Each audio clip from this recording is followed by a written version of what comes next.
Halo, selamat datang. Kali ini kita mau bedah satu istilah yang sering banget bikin heboh, Zionis Kristen. Sebenarnya apa sih artinya? Yuk kita bongkar sama-sama langsung dari sumbernya. Oke, agenda kita hari ini kayak gini nih. Pertama, kita kupas dulu labelnya. Terus kita mundur dikit, cari tahu apa sih Zionisme itu sebenarnya. Habis itu kita bakal lihat sejarahnya yang panjang banget, gimana kritik-kritik modern muncul, dan yang paling penting, kita cari tahu gimana sih respon seorang Kristen yang seimbang menurut sumbernya. Oke, kita masuk ke bagian pertama. Yuk kita hadapi langsung label yang sering jadi sumber perdebatan ini.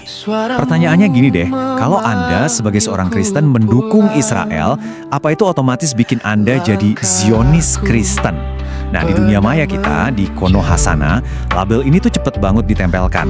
Dan seringnya konotasinya negatif, kayak tuduhan gitu. Tapi bener nggak sih label ini? Adil nggak? Nah, sebelum kita jawab, coba deh kita lupain dulu semua keributan politik zaman sekarang.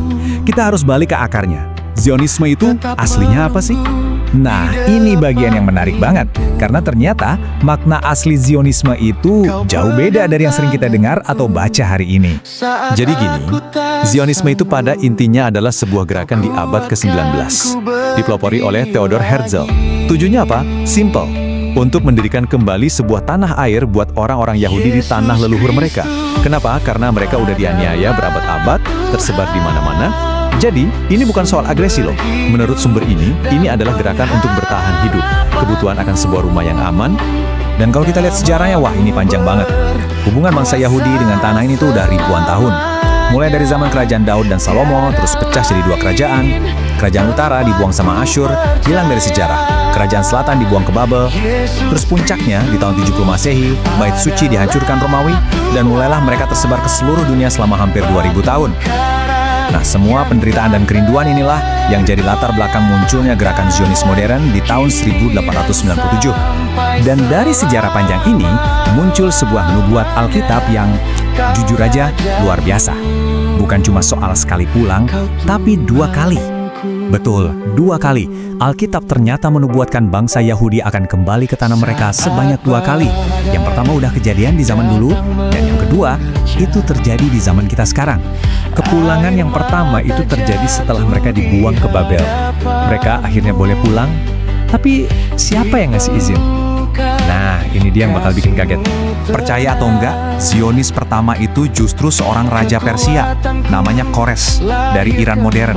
Dia yang disebut Tuhan sebagai orang yang kuurapi, karena dia membebaskan orang Yahudi, bahkan ngasih dana buat bangun lagi bait suci mereka, dan nyuruh mereka pulang ke Yerusalem. Kebayang nggak? Nah, sekarang kepulangan yang kedua.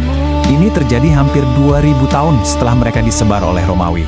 Pendirian negara Israel tahun 1948 itu dilihat sebagai penggenapan nubuat ini. Sumbernya bahkan bilang ini mujizat di atas mujizat.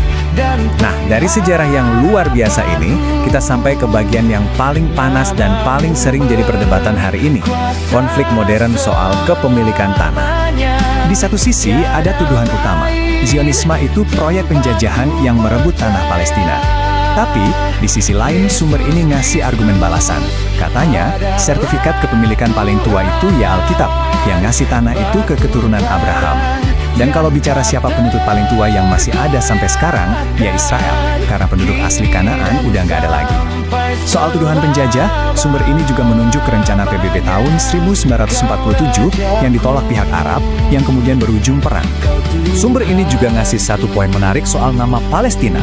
Ternyata, nama itu dulu diganti oleh Kaisar Romawi, Hadrianus, sengaja buat bikin sakit hati orang Yahudi. Nama itu diambil dari kata Filistin, musuh bebuyutan Israel zaman dulu. Tapi, penting banget buat dicatat, bangsa Filistin kuno itu udah punah. Mereka bukan nenek moyang orang Palestina modern. Orang Palestina modern itu mayoritas adalah bangsa Arab yang mulai datang ke wilayah itu sekitar abad ke-7. Oke, setelah melihat sejarah yang rumit dan perdebatan yang panas ini, pertanyaan besarnya adalah, terus sebagai orang Kristen, kita harus gimana? Nah, sumber ini ngajak kita untuk ambil jalan tengah, untuk menghindari 2 jebakan ekstrim. Ekstrim pertama, fanatisme buta. Jangan sampai kita kena Israel mania, di mana iman kita malah jadi terpusat ke negara politik, bukan ke Tuhan. Ekstrim kedua, kebencian tanpa dasar. Jangan juga ikut-ikutan benci buta sama Israel, karena kita dipanggil untuk mengasihi, bukan mengutuk. Dan ini intinya, yang jadi pengingat paling kuat datang dari Yesus sendiri. Dia bilang, akan datang waktunya orang menyembah Bapa itu bukan di gunung ini atau di Yerusalem, tapi dalam roh dan kebenaran. Artinya apa? Ibadah sejati itu udah nggak terikat lagi sama lokasi fisik, mau itu di Yerusalem, di Amerika, atau di Papua sekalipun. Jadi, apa dong yang harus kita lakukan?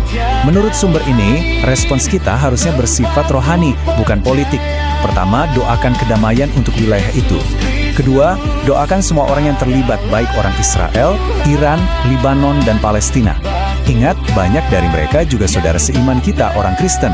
Dan yang paling utama, doakan keselamatan rohani bangsa Israel, supaya mereka bisa mengenali Yesus sebagai Mesias yang sejati. Jadi ini pertanyaan terakhir buat kita renungkan bersama. Ketika kita dihadapkan pada konflik dunia yang serumit ini, apa sih sebenarnya tugas utama kita? Apakah buru-buru memilih pihak secara politik, atau justru memenuhi panggilan rohani kita untuk mendoakan perdamaian dan keselamatan bagi semua orang? Adalah Tuhan, ku serahkan hidup di tangan-Mu.